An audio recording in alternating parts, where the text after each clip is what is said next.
Merci à vous. Merci, merci, merci. Et encore merci. C'est une joie immense d'être au milieu de vous. Avant que je n'oublie, parce que j'ai tendance à beaucoup oublier. C'est pour ça que Dieu m'a donné la merveilleuse épouse qui m'a donné, mais qui n'est pas là aujourd'hui. En tout cas, elle aurait aimé être là. Elle vous passe les salutations. On a notre petit dernier qui aujourd'hui a commencé à débuter une semaine de camp musique. Et donc, elle a dû l'amener là-bas et ça n'aurait pas suffi pour qu'on soit ici à l'heure. Donc, voilà, vous n'avez que moi avec mes frères et ma nièce. Voilà, en tout cas, on est très, très, très heureux. Donc, voilà, Christophe Widmer, mon nom, marié à Frédéric. Elle était là déjà. Et on a pu, voilà, nous avons 3 enfants, 3 garçons. Et on est hyper heureux de pouvoir cheminer avec le Seigneur. C'est une grâce.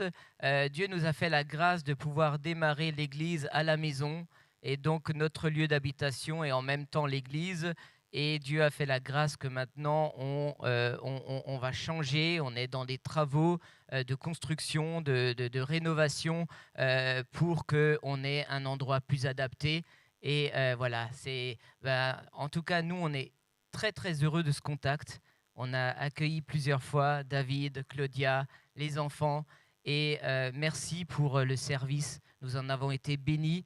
J'aime votre endroit. J'aime votre cœur. Je crois que voilà, j'ai envie de vous encourager et d'encourager le couple parce que moi, j'aime quand on est dans un endroit où on sent que les gens recherche la simplicité, mais la profondeur avec le Seigneur.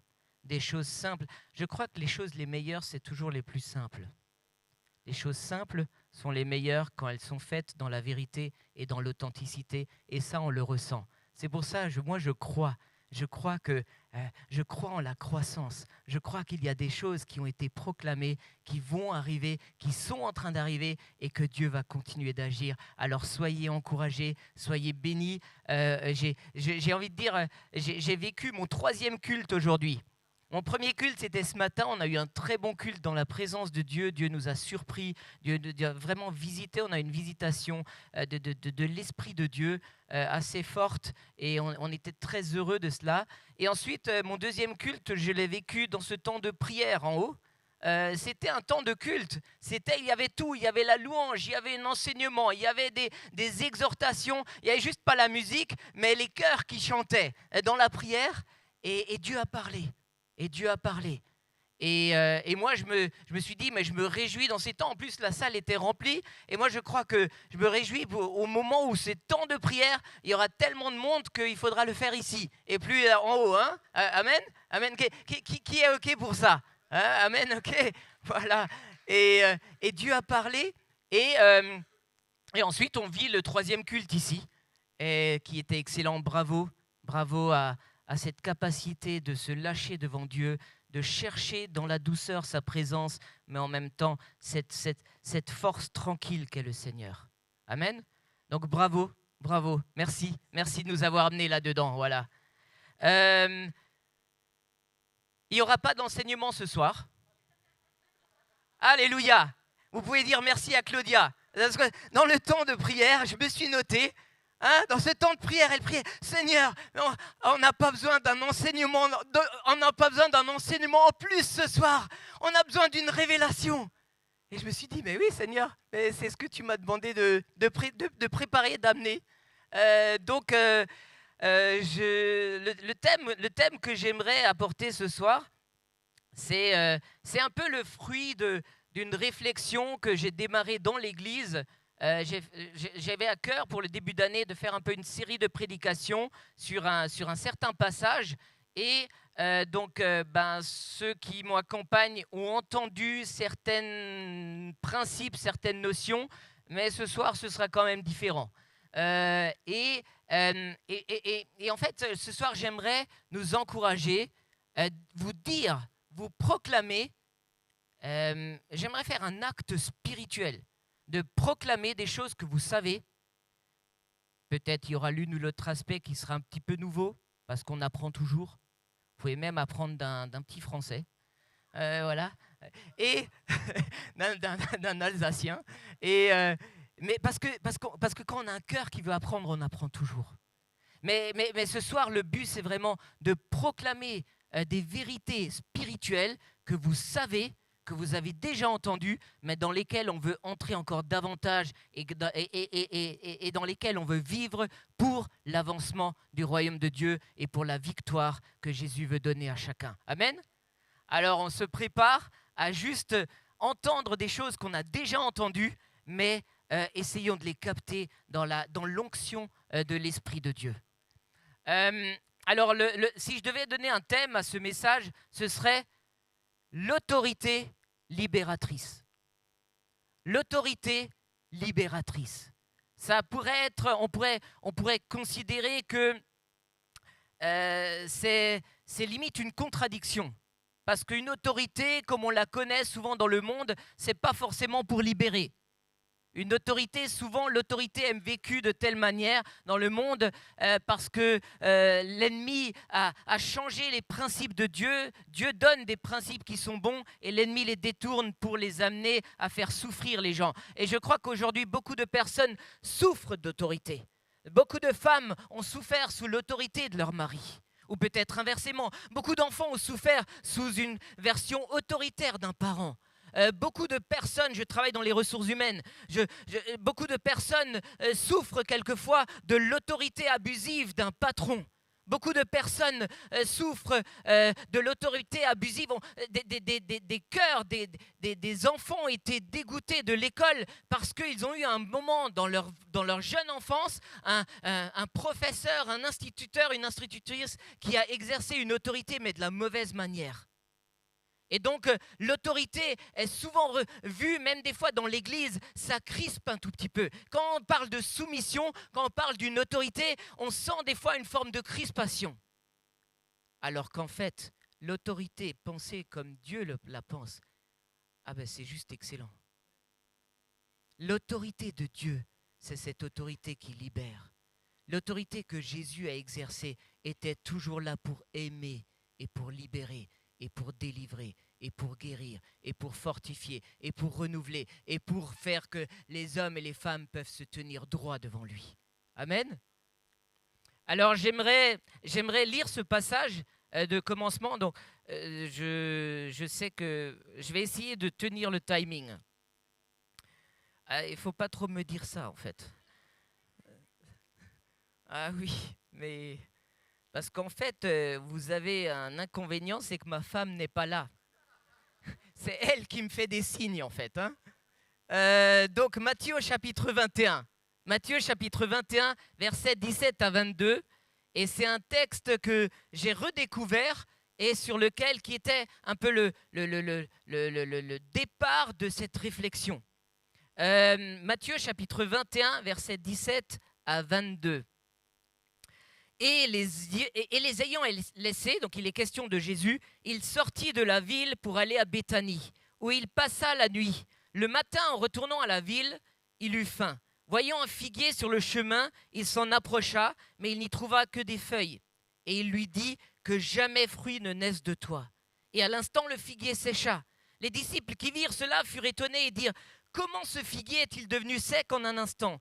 Jésus leur répondit « Je vous le dis en vérité, si vous aviez de la foi et que vous ne doutiez point, non seulement vous feriez à ce figuier, non seulement vous feriez ce qui a été fait à ce figuier, mais quand vous diriez à cette montagne, ôte-toi de là et jette-toi dans la mer, cela se ferait. Tout ce que vous demanderez avec foi par la prière, vous le recevrez. Il y a là, alors il y a différents aspects sur lesquels on pourrait parler, mais je vais juste focaliser sur le point de l'autorité de Jésus. C'est une histoire ou une situation de plus où Jésus démontrait son autorité, où Jésus démontrait qu'il a autorité sur toute chose, qu'il a autorité sur tout. Et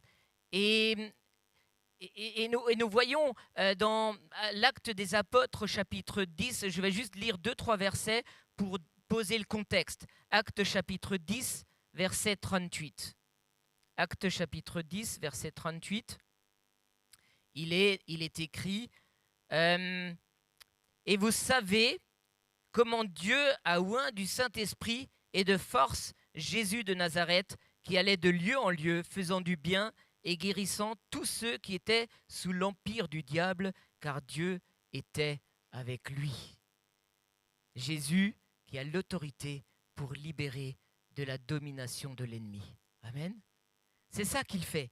Et ensuite, Luc chapitre 4, verset 18. Luc chapitre 4, c'est le texte que nous voulons encore lire en introduction. Luc chapitre 4, verset 18.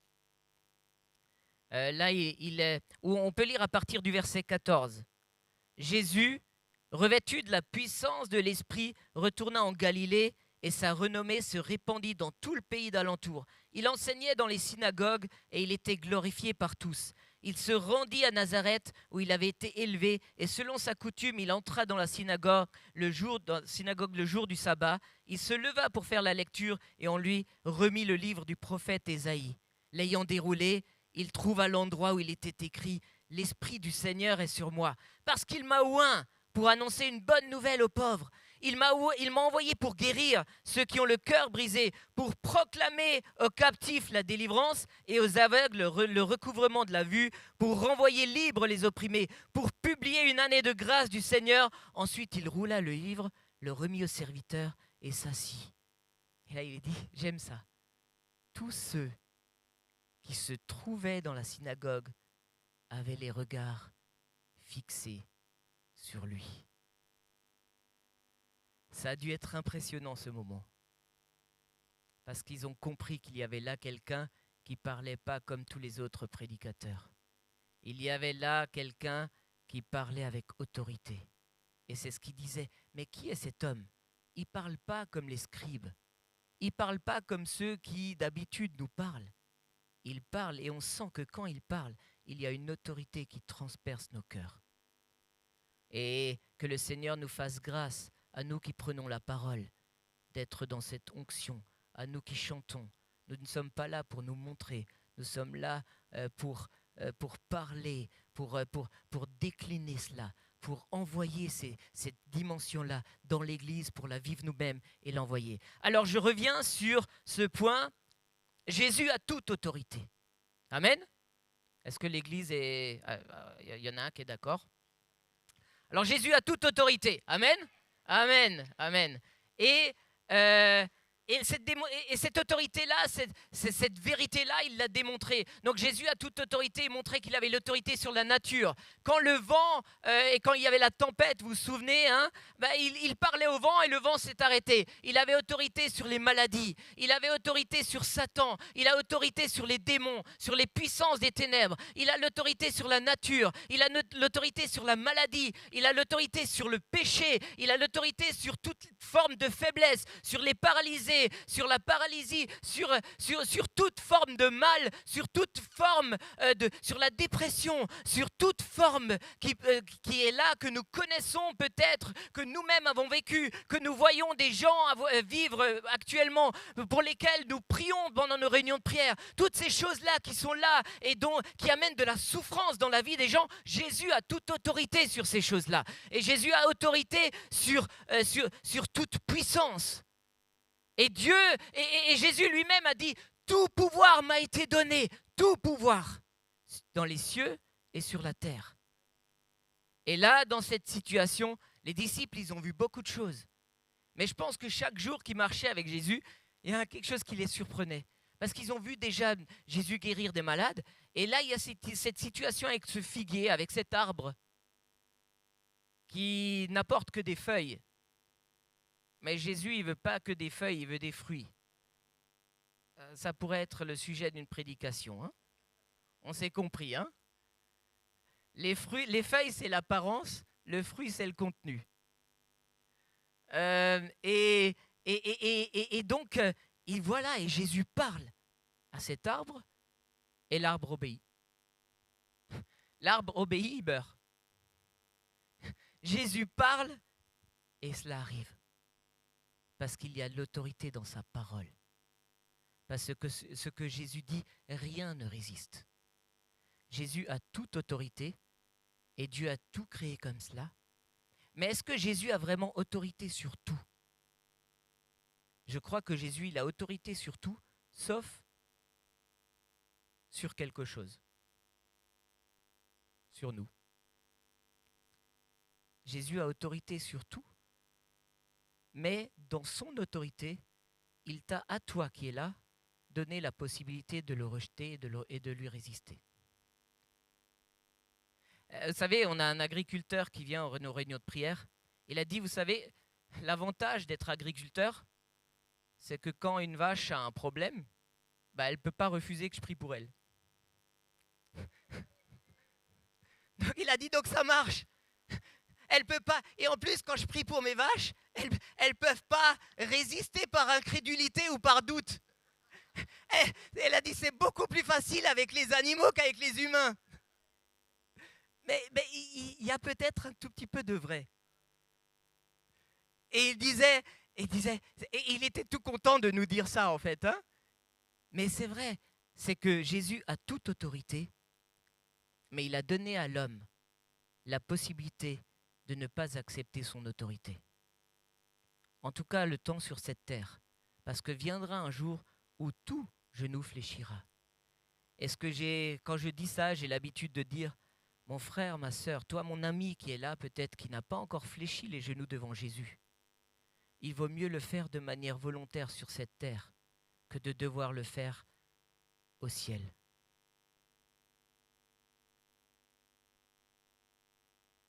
Et donc, Jésus a toute autorité, et j'aimerais nous rappeler que dans ce passage aussi, il nous dit que non seulement lui a toute autorité, il l'a montré, mais il a dit que vous aussi. Il nous dit, il disait à ses disciples, mais est-ce que vous ne réalisez pas que si vous avez de la foi et que vous ne doutez pas, vous pouvez faire la même chose? Par votre parole, vous pouvez prendre autorité sur les choses. Et il y a eu un témoignage qui a été donné d'un homme qui, par sa prière, a pris autorité sur la nature. Que Dieu a entendu la prière d'un homme et il a fait s'arrêter le temps un moment. Et cette autorité-là, c'est pas les disciples qui ont dit « Ah, peut-être que nous aussi », c'est Jésus lui-même qui leur a dit. Et tout ce que Jésus dit est vrai. Et donc Jésus il a dit, mais en fait vous êtes étonnés, mais moi je vous dis que si vous croyez, si vous êtes conscient de l'autorité qui est en moi et de l'autorité que je vous donne, si vous êtes conscient de cette autorité, vous pouvez faire pareil. Vous pouvez faire cela et même encore plus. Et je me pose la question, mais Seigneur, on a tous eu cette autorité. Tous ceux qui sommes en Christ, nous avons eu cela. Que personne dans ce lieu ne doute. Que personne ne doute. Le fait que tu ne la vives pas encore ou tu ne la vives pas de manière pratique au quotidien ne veut pas dire que tu ne l'as pas eu.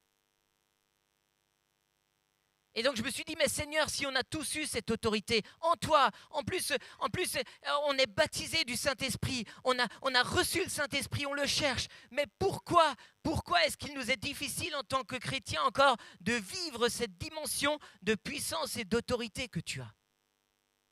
Alors je ne sais pas pour vous en Suisse, mais en tout cas je vous présente la situation en France, donc vous pouvez prier pour nous. Et si jamais c'était le cas aussi ici, on prie pour vous aussi. Amen. Et la réponse, elle est assez simple. Et je crois que, alors j'aimerais vous encourager, mais en même temps, je vais un tout petit peu nous challenger. Marc chapitre 6, versets 1 à 6. Marc au chapitre 6, versets 1 à 6. Et là, c'est très intéressant et je crois que Dieu veut nous parler ce soir par cela. Et cela rejoint la pensée que Claudia a partagée. Jésus partit de là et se rendit dans sa patrie. Ses disciples le suivirent. Quand le sabbat fut venu, il se mit à enseigner dans la synagogue. Beaucoup de gens qui l'entendirent étaient étonnés et disaient « D'où lui viennent ces choses ? Quelle est cette sagesse qui lui a été donnée ? Et comment de tels miracles se font-ils par ses mains ? N'est-ce pas le charpentier, le fils de Marie, le frère de Jacques, de Joseph, de Jude et de Simon. Et ses sœurs ne sont-elles pas ici parmi nous? Et il était pour eux une occasion de chute. Mais Jésus leur dit, un prophète n'est méprisé que dans sa patrie, parmi ses parents et dans sa maison. Il ne put faire là aucun miracle, si ce n'est qu'il imposa les mains à quelques malades et les guérit. Et il s'étonnait de leur incrédulité.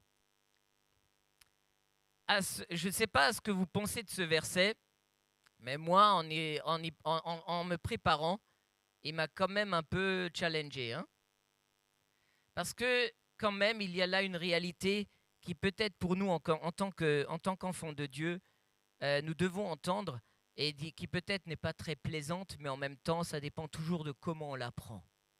Parce que Dieu dit des choses jamais pour accuser gratuitement. Dieu nous secoue par moments, mais pour qu'on progresse et qu'on aille de l'avant. Et là, Jésus, c'est intéressant parce qu'il est dit que Jésus il revient dans sa patrie. Il revient chez lui. Est-ce que ici c'est chez lui? Là. Amen? Oui? Oh, amen, amen, ok. D'accord. On dit, oh, je vais attendre de voir là où il va avant de répondre, hein, c'est ça? Ouais, c'est ça, hein, ok. Donc Jésus revient dans sa patrie. Donc je me suis marqué là où les gens le connaissaient quand il était enfant, avant qu'il ne fût baptisé. Donc eux, ils le connaissaient comme Jésus, le fils du charpentier. Ok, ce garçon modèle, ce garçon gentil, cet homme qui respectait son père, cet homme qui faisait du bon travail, cet homme en qui on n'a pas trouvé de choses à redire. Mais ils l'ont reçu comme tel, comme ils le connaissaient à l'époque. Ils l'ont reçu comme eux, ils l'ont vu humainement, avec leur compréhension charnelle. Et ils l'ont reçu le fils du charpentier, mais ils ont loupé le fait qu'à un moment, Jésus, il est venu et il est passé dans le Jourdain. Et le fils du charpentier est mort et est sorti du Jourdain. Quand il est sorti du Jourdain, qu'est-ce qui s'est passé? Les cieux se sont ouverts et une voix du ciel dit, « Voici mon fils bien-aimé en qui j'ai mis toute mon affection. » Donc, à ce moment-là, est sorti du Jourdain, bien sûr, le fils du charpentier physique, mais cette nouvelle créature, ce nouvel homme, pleinement le fils du Dieu vivant, qui a toute autorité, toute puissance, celui sur qui la colombe est venue, l'Esprit de Dieu est venu, rempli de l'autorité de Jésus, rempli de l'autorité du Père, rempli de l'autorité du Saint-Esprit. Et c'est dans cette autorité que Jésus est retourné dans son village, parmi ceux qu'il connaissait. Mais ceux qu'il connaissait voyaient en lui le fils du charpentier. Ils ont loupé tout ça.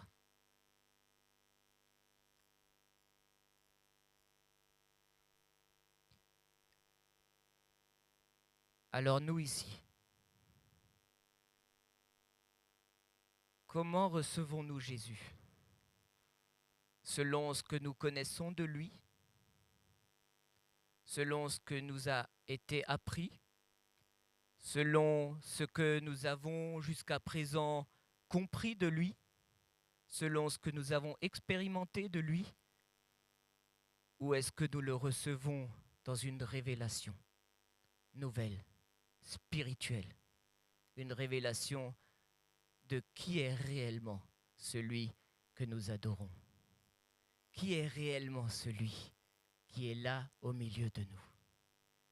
Quelle est sa puissance?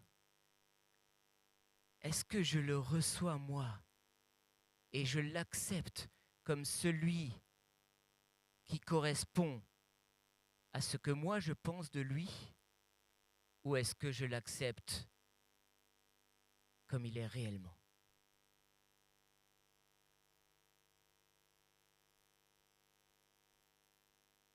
Et ensuite, il est dit que Jésus dit, mais aucun prophète n'est pas méprisé dans sa patrie et dans sa maison. Et je me dis, mais Seigneur, oh Seigneur, ça a créé en moi une forme un peu d'effroi, pas, en tout cas de dire, Seigneur, nous on est ta maison. Est-ce qu'il est possible qu'on te méprise? Est-ce qu'il est possible que ta maison te méprise? Et je me dis oui, Christophe. Vous savez, on est dans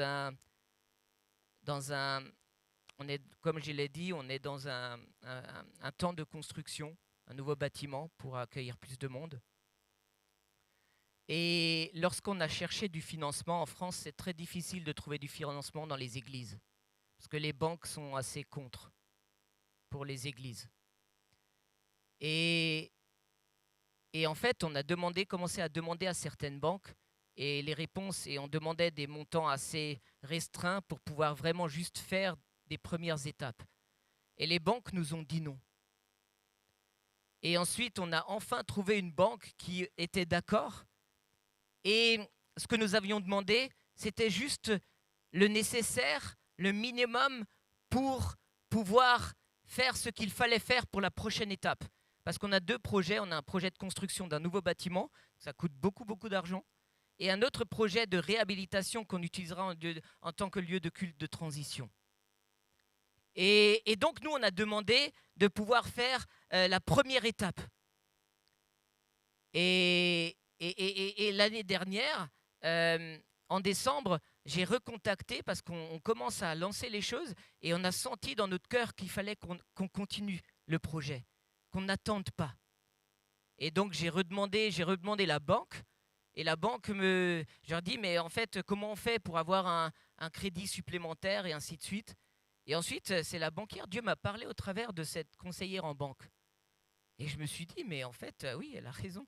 Elle a dit, mais monsieur, mais pourquoi vous n'avez pas demandé la totalité? Alors j'ai dit, mais madame, toutes les banques qu'on a demandées, on leur a demandé moins que ce qu'on vous avait déjà demandé. Et elles nous ont toutes dit non. Donc nous, on était contents d'avoir une banque qui nous dit oui. Donc on a demandé juste ce qu'il fallait. Mais j'ai dit à l'église, j'ai demandé pardon au Seigneur. J'ai demandé pardon au Seigneur. Parce que je me suis laissé influencer par l'expérience. Je me suis laissé influencer par la réalité. Je me suis laissé influencer par ce qu'on a vécu, effectivement. Mais devant nous, on a un Dieu qui est grand. On a un Dieu qui est puissant. On a un Dieu qui a toute autorité, qui a tout pouvoir, qui sait tout, qui peut tout, qui voit tout, qui connaît tout et qui est capable de tout. Amen. Et donc, du coup, elle a dit, mais faites un dossier. Donc, du coup, j'ai fait un dossier pour la totalité. C'est sûr que quand j'ai dit les montants à l'église, ça a suscité quelques réactions. Mais j'ai dit, mais Seigneur, mais pardon, parce que je t'ai demandé le minimum. Et en te demandant le minimum, je te méprise. C'est une forme de mépris, quand bien même Dieu sait que je ne veux pas le mépriser. Mais ne demande pas le minimum dans ta vie. Dieu ne dira jamais que tu es un orgueilleux si sincèrement tu lui demandes le maximum, pas pour ta gloire mais pour sa gloire. Les hommes te diront que tu es un orgueilleux, que tu te prends pour un grand ou n'importe. Mais si toi tu sais dans ton cœur que tu le fais avec des bonnes motivations, demande-lui le maximum. C'est comme ça qu'il est honoré. Parce qu'en cela tu lui dis, moi je crois que tu es capable de faire ce que les hommes disent que c'est impossible de faire. C'est comme ça qu'on honore Dieu. Amen. Alors demande ce qui est impossible. C'est comme ça que nous l'honorons. Et donc il est dit que, et la question que je me suis posée, c'est, permettons-nous à Jésus d'être réellement qui il est et d'agir comme il veut dans sa patrie, dans sa maison, ou lui permettons-nous d'agir comme nous avons l'habitude qu'il agisse? Ce que nous connaissons de lui jusqu'à aujourd'hui. Il y avait une parole lors de notre temps de prière. Il y a le frère qui a dit quelque chose de marquant, et je crois que c'est une parole que l'Église Gospel Center Jura ne doit pas laisser tomber par terre. Il y a une parole que Dieu a dit, qu'il a répétée, ne m'empêchez pas. N'empêchons pas à Dieu d'être qui il est et de faire ce que lui veut faire. N'empêchons pas à Jésus d'être le Fils du Dieu vivant avec toute son autorité et de manifester toute son autorité. Ne l'empêchons pas. Quelquefois, nous l'empêchons. Pas parce que nous sommes contre lui, mais parce que ce qu'il veut faire est tellement déroutant. C'est tellement plus grand que ce qu'on connaît. C'est peut-être tellement autrement que ce qu'on connaît, que sans même le vouloir, en l'aimant, nous l'empêchons. Mais lui, il te dit, fais-moi confiance, je veux te conduire. Mon autorité est suffisante. J'aurais encore d'autres choses à dire, mais j'aimerais juste demander peut-être à mon frère, s'il veut bien. Il a vécu quelque chose d'assez puissant, il a vécu des temps difficiles, mais j'aimerais juste qu'il vous partage courtement un court encouragement qui peut-être va dans ce sens-là. Je ne sais pas ce qu'il va dire exactement, on ne s'est pas briefé, on a fait ça spontanément, mais je vais juste lui demander peut-être, par rapport à tout cela, d'apporter l'un ou l'autre mot d'encouragement. Bonsoir à tous, je suis heureux d'être là. Et ouais, il m'a pris un peu au dépourvu, mais je crois que je veux rendre gloire à Dieu pour ce qu'il fait dans les bons et les mauvais moments. C'est plus facile de rendre gloire à Dieu dans les bons que dans les mauvais moments. Et pour pas être trop long, ça fait 5 ans que je vis des temps difficiles, que les choses me rattrapaient de mon passé. Et j'ai toujours réussi à prendre le dessus devant les personnes, quand je venais à l'église, d'être fort, devant mes enfants, de rester fort. Et l'année dernière, il y a une situation qui m'a ramené dans mon enfance, des paroles qui m'ont ramené dans mon enfance. Et cela a complètement bouleversé ma vie. Et voilà, cette situation a fait que mon cœur s'est rempli de colère. Il faut savoir que je me suis converti à l'âge de 20 ans, et juste pour vous remettre dans le contexte, j'étais très très dur, très en colère envers Dieu. J'étais fâché avec Dieu à cette époque-là. Et dans l'église où on allait, on avait une évangélisation, c'était en 97, c'était Pro-Christ, et c'était retransmis dans notre assemblée. Et là, c'était le pasteur Billy Graham. Et le premier soir, le dimanche, il a fait un appel et c'était retransmis dans notre assemblée, mais j'ai senti l'appel de Dieu. Et j'avais dit que je n'y retournerais plus parce que ça m'a heurté, ça m'a parlé, je ne pouvais pas dormir la nuit. Et je suis quand même retourné le lundi, et le mardi en rentrant.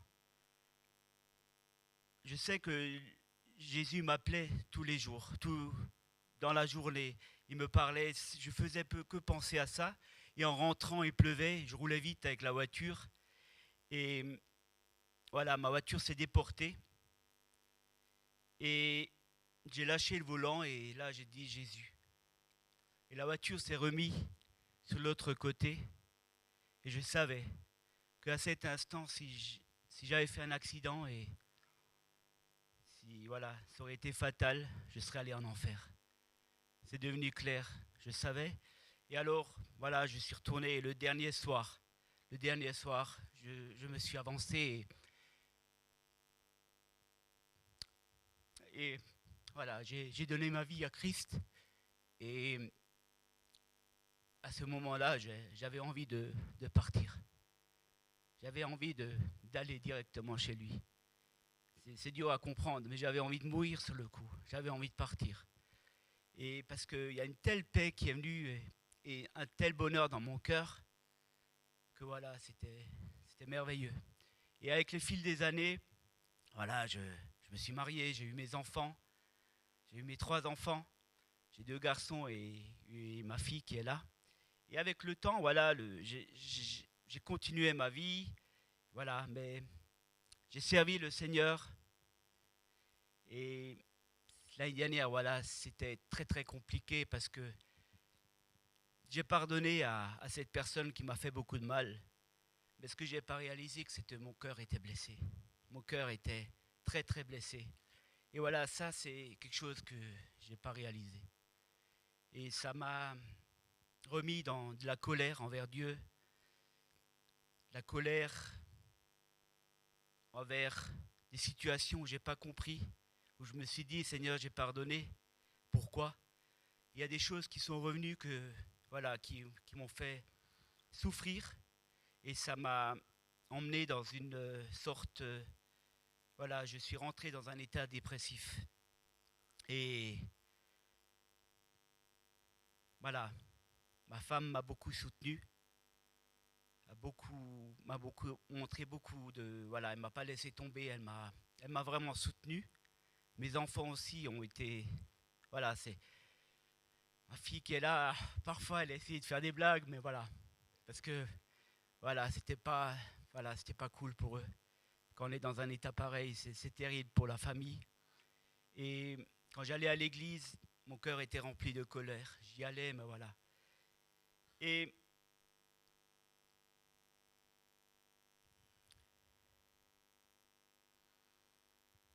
j'ai tout simplement, il y a des personnes, je sais, qui ont beaucoup prié pour moi. Et voilà, ça fait bizarre aussi parce que j'ai pensé à vous récemment et Christophe m'avait dit que voilà, il allait venir. J'avais envie de vous écrire aussi pour le temps que vous avez pris pour moi. Et je vous remercie aussi, voilà, que vous soyez bénis, encouragés. Et voilà, quand un moment mon fils aîné, il me dit, papa, il faut que tu pries. Tu ne peux pas rester comme ça. Et ma femme m'a dit, maintenant je crois qu'il faut aller voir un médecin. Et ça, voilà, ça a fait un choc en moi. Et petit à petit, j'ai j'ai repris du temps à chercher le Seigneur, à prier, à aussi que mon cœur, voilà, si j'ai le droit de dire, j'ai beaucoup transpiré des yeux.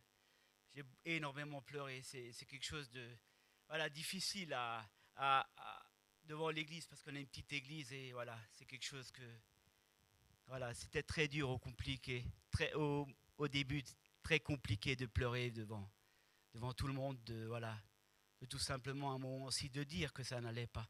Je crois qu'à un moment aussi je l'ai exprimé à l'église que voilà, que j'allais pas bien, que voilà, il le voyait, il le savait, mais il fallait que je le dise. Et aussi il y a une pensée, une parole qui est venue sur mon cœur et cette parole c'est Jésus, il vous dit Christ, Jésus il résiste aux orgueilleux, mais il fait grâce aux humbles. Et à un moment je pense que voilà, j'ai ouvert mon cœur à Jésus, je lui ai voilà, en toute humilité, j'ai pas cherché à résister parce que plus on résiste, plus on attend, plus la colère prend le dessus, plus on s'éloigne de Dieu, plus voilà, j'ai pas voilà, je sais que Dieu est bon. Je sais que Dieu est fidèle. Et aujourd'hui, je vais beaucoup mieux, je vais bien. Voilà, je- quand je retourne aux réunions de prière, je vais avec joie, je prie avec joie. Voilà, j'aimerais juste vous encourager à, quand il y a des difficultés, de tout simplement remettre ces choses tout de suite et de ne pas attendre. Et voilà, que Dieu vous bénisse chacun.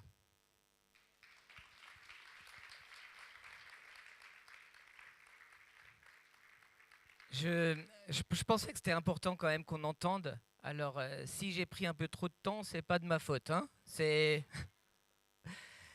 ce que je retiens là, c'est que ce que Marcus disait, c'est que il a toujours servi dans l'Église. Il a toujours servi. Quand il était là, quand on lui demandait, on pouvait compter sur lui. Il y a eu un temps où il a fait un peu une pause, où il me demandait, écoute, il me disait, ne me demande pas ça parce que tu vois bien. Et voilà, on a respecté tout ça. Mais il a toujours eu un cœur pour servir. Mais il a quand même dit à l'Église, et ça peut nous arriver à tous, il y a eu des choses sur lesquelles je savais Dieu me parlait, et il y a des choses sur lesquelles je résistais. il y a des choses sur lesquelles je lui résistais. Pas parce que j'avais envie de lui résister, mais parce qu'il y a des choses dans nos vies qui font que. N'empêchons pas Jésus d'agir.